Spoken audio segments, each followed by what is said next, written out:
Attention Hillsborough County, Unit 100 is now present. I do solemnly swear or affirm that I will support, protect, and defend. I repeat, Unit 100, your sheriff, Chad Chronister, is now here. And I will well and faithfully perform the duties of deputy sheriff, on which I am about to enter, so help me God. And now, the Hillsborough County Sheriff's Office brings you Keeping It 100 with Sheriff Chad Chronister. Hello, everyone, and welcome to Episode 1 of Keeping It 100. I'm your host, Amanda Granite. I'm a Public Affairs Coordinator here at the Hillsborough County Sheriff's Office, and of course, joining me today is Hillsborough County Sheriff Chad Chronister. Hi, Amanda. Hey, how's it going? Wonderful. How does it feel to have the headphones on? It's good. It's exciting. I think this is long overdue, and I couldn't be more proud of all of you to put this together. I think this is another way we're going to reach out in the community and help bridge that gap between community and law enforcement, and that's them just getting to know us. You know, I think we're in a community that loves us, that respects us, but sometimes doesn't know everything that we do and all the different entities and all the different outreach and all the different community partners that we work with on a daily basis. And I'm excited for the community to get to know us even better. We do a great job at social media. We do a great job of being transparent through every different media avenue possible. But this is just the last missing piece. So you guys have done a wonderful job putting this together. So you're asking me how I'm doing. I gave you the long version. Just excited to be here, knowing that this is a great way for people to get to know the 4,000 employees here at the Hillsborough County Sheriff's Office. Yeah, it's going to be really cool to kind of pull that veil back and show everybody what happens here at the Hillsborough County Sheriff's Office. And we want to remind everyone that we're going to be answering community questions. So make sure you reach out to us on social media, Facebook, Instagram, Twitter at HCSO Sheriff. Use the hashtag KeepingIt100 and you can submit your questions and we'll answer them on an upcoming episode. And Keeping It 100, for those people who are asking and wondering about that name, it's cool. It has a double meaning. It does. My unit number is 100. The chief is 101, and we always joke that my wife's 100 and a half. But it's good, and our colonels go from there, and then goes all the way to different districts and everything. So keeping it 100, yes, you know, I'll be here with you doing the webcast, but it also has another meaning, I think, just as important, or probably even more important. Keeping it 100, like keeping it 100% real. There's no questions that are off limit. We off limits. We want you to get to know the office, so please ask us, fire away. If there's something you want to talk about, hey, you heard we were involved in this, we're going to talk about it here on the podcast. Yeah, just submit your questions. Again, hashtag Keeping It 100, and that's how you reach us. So let's jump into it. Let's get started. Let's be podcasters. First question, fire away. All right, tell us about yourself. Super hard. Oh boy, I won't. So let's go through like where you're from, how you came to HCSO, and a little bit about your time here. Okay. I've been with the Sheriff's Office now going on 29 years, but I'm originally from York, Pennsylvania, a small town in Pennsylvania.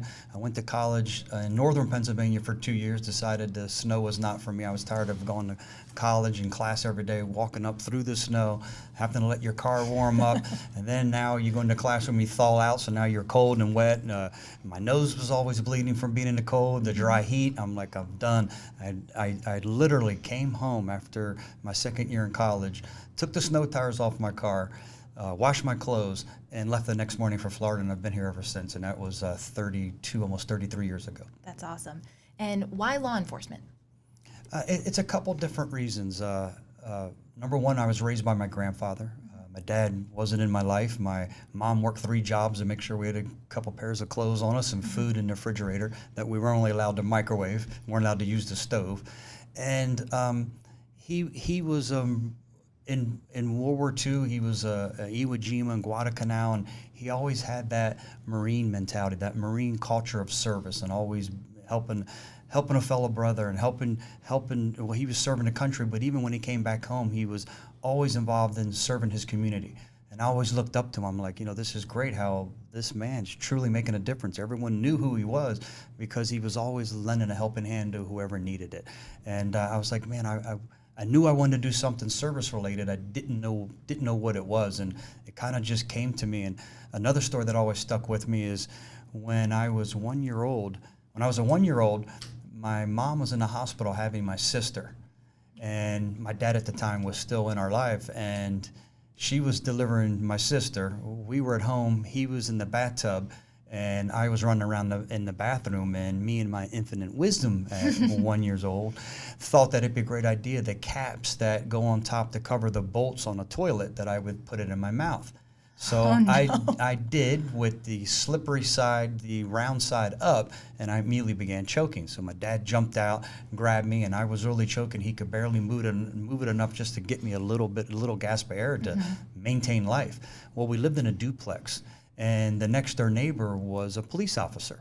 And back then, there was no 911 or anything like that. Thank God he was home for lunch, ran outside, knocked on the door. And this is a story that I've lived with my whole life. Yeah. Telling that the neighbor was there, had his police car there. He turns the lights on, rushes me to the hospital. My dad had me in the back seat that kept, moving the cap just enough for me to get air. Ran me into the emergency room. Luckily, someone was there. Doctor turned me upside down, grabbed some forceps, pulled it out, and saved my life. They were already taking the Benadine and getting ready to do a tracheotomy and everything else. So that story always stuck with me too. So hearing that story, how my life was saved, and following the life of my grandfather, I knew it was going to be something, and it just came to me one day. I was working for a plumber during the day. I was literally, this isn't some crazy story, digging ditches, the old clay ditches, and he would drop me off with my food, and I had all day to dig the ditch, and he'd come back later. You kind of sound like an old man that's like, I was digging ditches. I walked 80 miles through the snow and heat, but I would do that during the day. I'd go home, eat dinner, shower, and then I'd go to UPS and unload trucks at night. And I said, that's it. I want something better for myself. I want to do something different. This isn't this service that I was talking about. Yeah. And applied for the sheriff's office. And back then it was a lengthy process. And I was able to get hired with the sheriff's office. And the first day, all the way up to almost 29 years later, I love every day of what I do. I love my job at the Hillsborough County Sheriff's Office.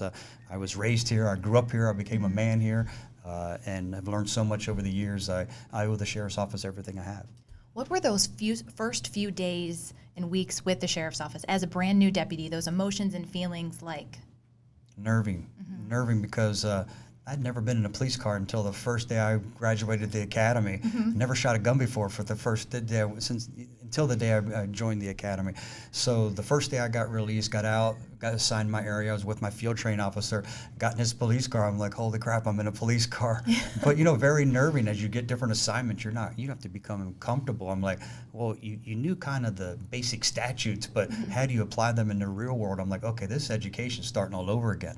So, which was quite expensive, and I still learn today. Every day I come to the office, but it was very nerving. A lot of anxiety, not knowing. Hey, listen, like I tell our people all the time, we have a ton of young people here at the agency. We've hired so many individuals.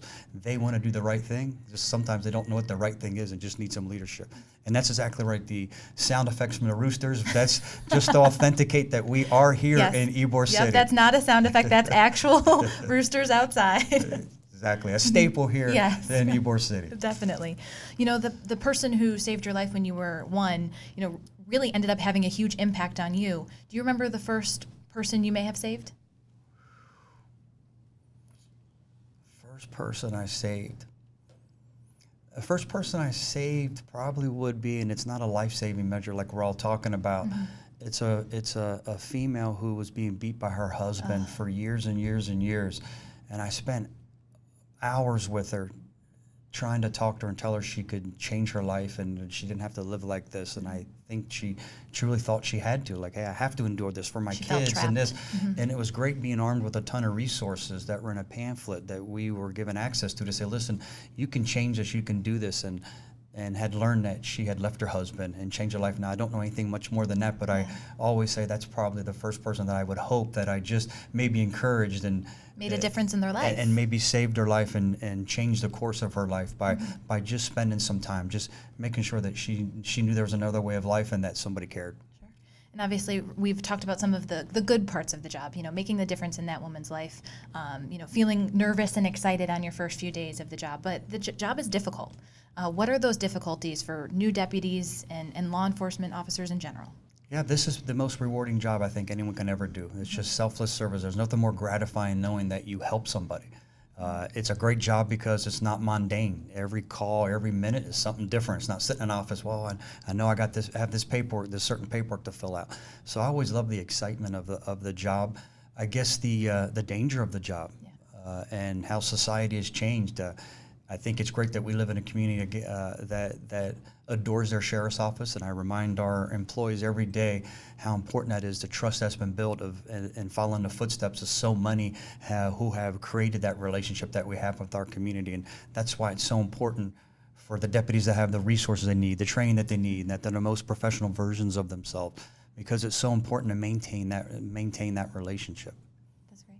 What is something you learned about yourself as you came up through the Hillsborough County Sheriff's Office?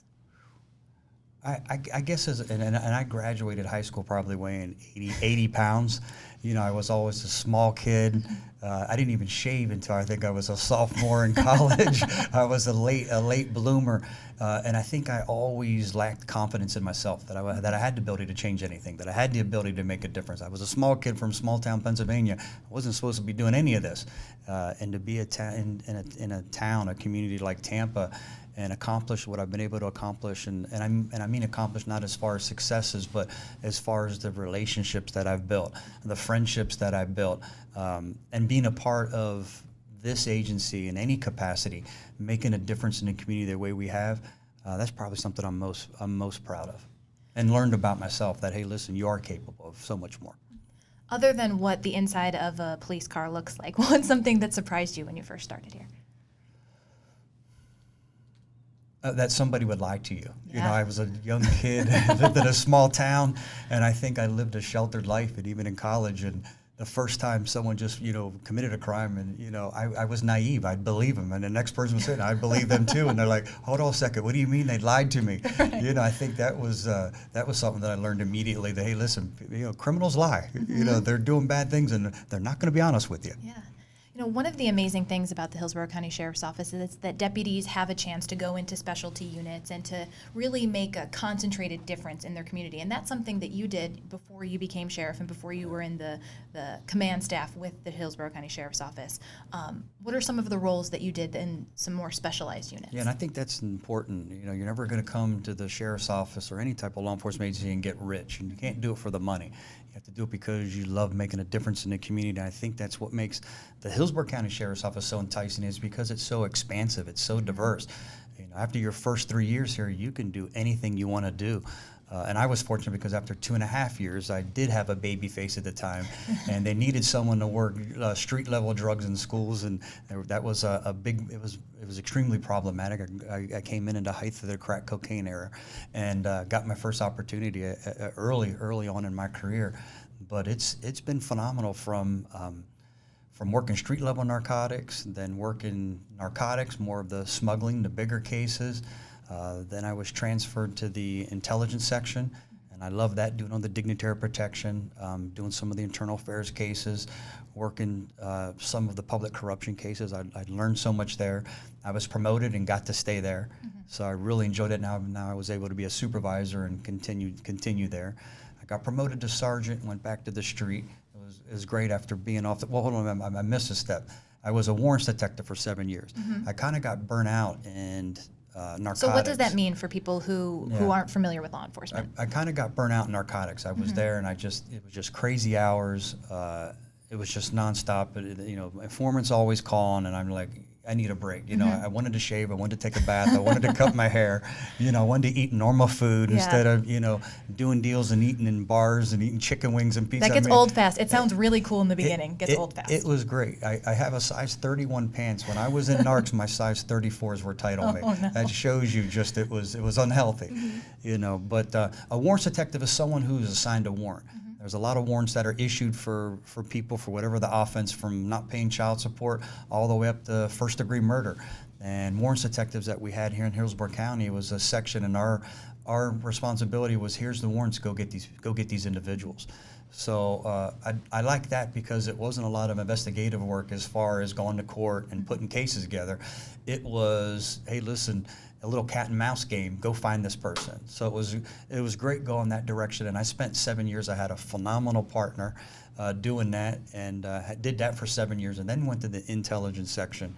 Went to the state intelligence section as a supervisor, a corporal, then got promoted to sergeant, went back to the street. that was nice. I had been off the street for a lot of years, so and leaving the covert capacity now and being able to put a uniform and going back and having my own squad, and hey, Probably listen, felt good again. it was a lot of fun. And then I went back to the street level. It's funny how things go in a big circle. Went back to our street level narcotics unit as a sergeant. So that was a ton of fun, because I'd been there as a deputy. Now you're here as a supervisor.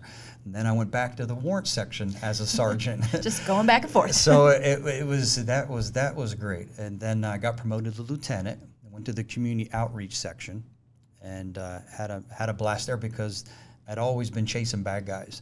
And this was, hey, listen, you're going to be dealing with a lot of individuals that we work with the community that we do so much to accomplish here at the sheriff's office. So was a lieutenant there, got promoted to captain and stayed there. Went out to the district. I was assigned to the northwest portion of the county as a captain. My major retired. I became the major out there. Then became the colonel in charge of the operational support. And it all ties around, one thing I missed is being a SWAT team member. I was probably the oldest person on the team. I was a corporal at the time. They called me Pops, and being with all these young kids. But I learned so much during that time period. Just so much tactics, and I mean, rappelling from helicopters to doing assaults on a plane and school buses, and just being on boats and shooting on targets on boats. I mean, just seeing how you could save people. Having this tactical unit that would actually save a lot of lives, I'm like, this what a cool a cool portion in education that I got to experience. And then when I became the colonel, I had the operational support, and part of that was the SWAT team. So I got to actually be back on the SWAT team again, and then was appointed to sheriff back in 2017. And the SWAT team. I forget what the question was, but no, I tried to give you a big answer. I think the SWAT team is something that people see, in movies, and it seems to be this, this force that comes in and saves the day, which in a lot of times it is.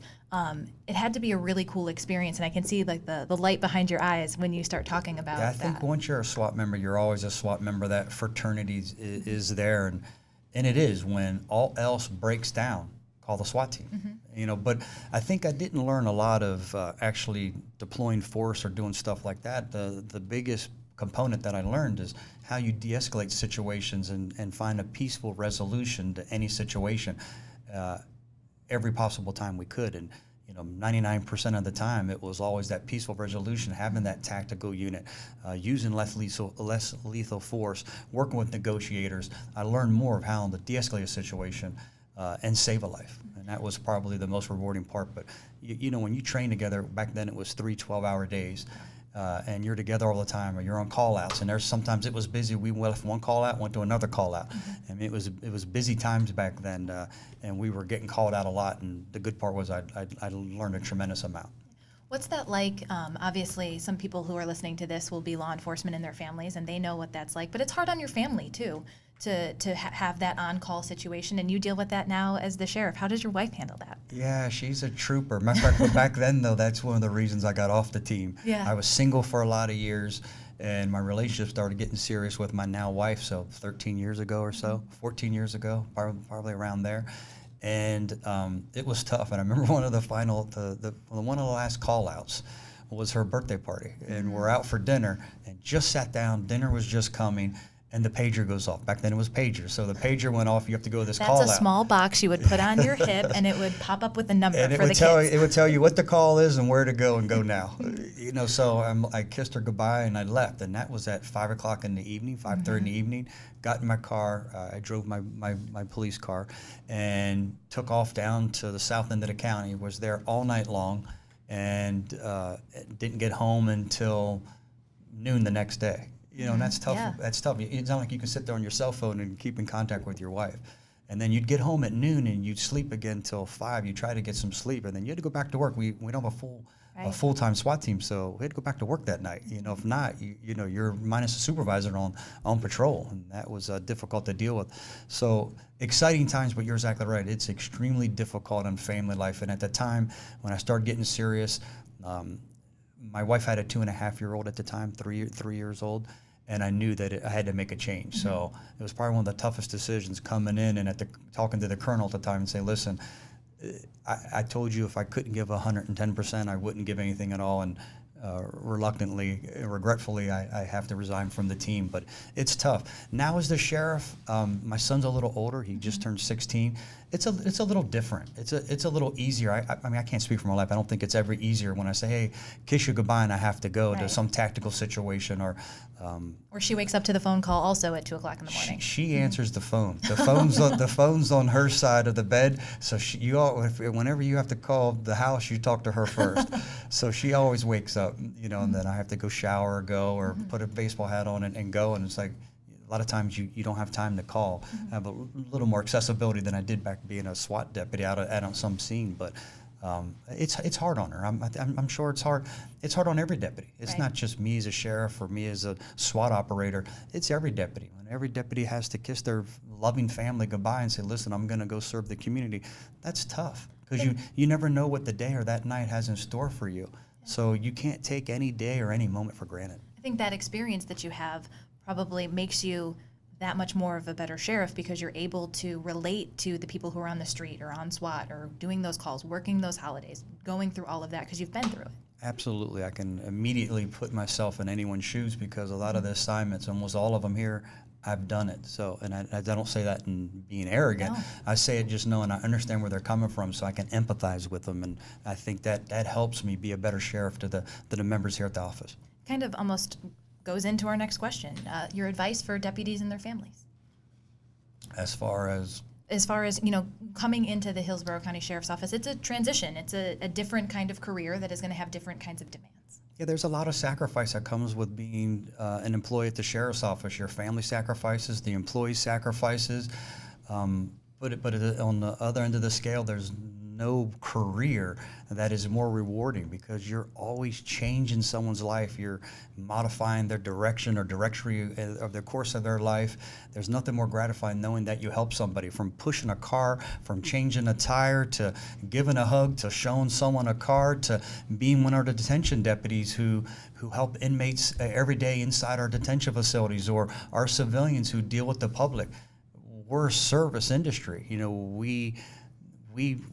We provide a service to the community, and there's nothing more rewarding, I think, than knowing that not only do you provide a service, but you're making a difference by providing a service. And I think that's why people love to work at the sheriff's office, but they have to know it comes with a lot of dedicated sacrifice. After all of those years and all of that hard work, you finally got the tap to take the big office. What was it like when you heard that you were going to be appointed to the next sheriff? I about fell out of the chair. Even when the sheriff and chief called and said, we have to talk to you. And I was assigned as the colonel, and I was out somewhere, and I'm like, well, I know they're not mad at me. I didn't do anything wrong. We go back to our childhood selves, like, why would the bosses, why would our parents want to talk to us? So they said, come down, we need to talk to you at the office, and sat me down and told me what their intentions were, and talking with the governor. And there's 4,000 employees here, and every single one is capable of making a difference here at the office. So, to answer your question, to be the person that, hey, listen, we want you to carry our legacy forward, change everything, make it better. I think one of the most humbling things I ever heard, and he was probably the most humble sheriff I've ever met, was Sheriff G. And he said, listen, 2 things. He goes, every sheriff has done it better than the sheriff before. Promise me you'll be that sheriff. And I said, I promise, Sheriff G. And he goes, number 2, he goes, promise me you'll change everything and make it better. Mm-hmm. And I said, yes, sir, I promise you. He goes, you're not going to hurt my feelings. Go change everything. That's great. And to be armed with that confidence, mm-hmm. Sky's the limit on what you can accomplish, because you never want to let the sheriff down. Hey, I owe you everything. Mm-hmm. I never want to hurt your feelings. And he was just the opposite. He couldn't have been more humbling. Couldn't have been just talk about a big injection of confidence. Mm-hmm. After my meeting with him, I was extremely on cloud 9. And he was there at your swearing in alongside your wife and your son and your mother. I went back and watched that, and I could tell that it was just a moment that was emotional for you. Yeah. Do you remember Getting back emotional, on that? just sitting there and reflecting back. It was. You sacrifice so much at any level of command or supervision or just any job you work here. So, knowing that and I hate to say this, being a small kid from small town Pennsylvania, I don't think anyone had high aspirations for Chad Chronister. Mm-hmm. And to be able to be the sheriff now of an agency that I've just dedicated my life to, and so proud to be able to represent the 4,000 employees here, it was emotional. So to be able to share that with my wife and show my son that, listen, if you're willing to work hard enough and sacrifice whatever it takes to be what you want to be in life, you can do it. So to know that I was that role model to my son, you know, my wife couldn't have been more proud. You see her, she's beaming in that. And she's everywhere with me. You know, this has been a job for her. She doesn't get paid for it. She does it for free. And she's 100 and a half. 100 and a half. She's everywhere with me as much as she can. There's a lot of times when it's date day and it's bouncing around 11 events during the day and being out at night. And you know, that's just her selfless sacrifice and commitment to Hillsborough County as well. So to know that I had my family there, that the sheriff was there, knowing some of my command staff that we were already moving into place was there to share this with me, it was probably one of the biggest emotional events in my life. So one of the things that we're going to do here with Keeping It 100 is take community questions. So I have some of those who have been sent in to us, and some people have some unusual names, so I apologize if I get your handle wrong at all. But NY Nadie Groff says she's excited to work hard and become part of Team HCSO one day. She asks about any tips that you could give her for standing out in the hiring process. Be yourself. We're looking for individuals, not because of your education, not because of your community service. There's no one thing. What we're looking for is people who have a passion for service. We're going to teach you how to be a police officer. That's not a problem. You're going to have the best education you can get. We have some of the most incredible instructors in the country right here in Tampa, Florida. So it's just being yourself. Number one, stay out of trouble. Yes. You know, but number two is just being yourself. I think what gets people in trouble is when they come in and they try to tell the recruiters all the way to the oral board to anyone else during the polygraph, when they try to say what they think we want to hear instead of what we need to hear. It's be yourself. You know, be completely honest and be yourself. We're not looking for anyone perfect because there is no perfect person. And usually the perfect person is the flawed person. Come in and be yourself. If I had to give some advice, is be yourself. We want to know who you are, so we're hiring the right individual that fits the culture of the office. Be yourself. And what a great attitude that she has, that she's already excited to work hard and become part of Team HCSO. That's what it takes, working hard. And we hire a lot of individuals like that. Like I said, there's not the individuals that come here because, hey, I need a paycheck or I need a steady check. It's people who like her, who want to make a difference.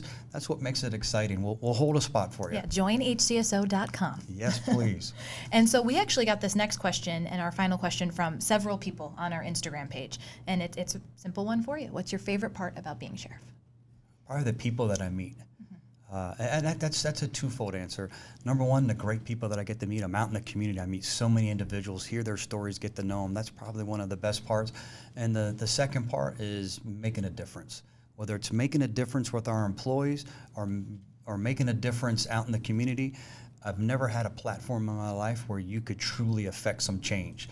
So the best part is when you change something, modify something, do something, and you see that it's for the betterment of the community or betterment of the employees, there's nothing more gratifying. It's by far the best part of the job.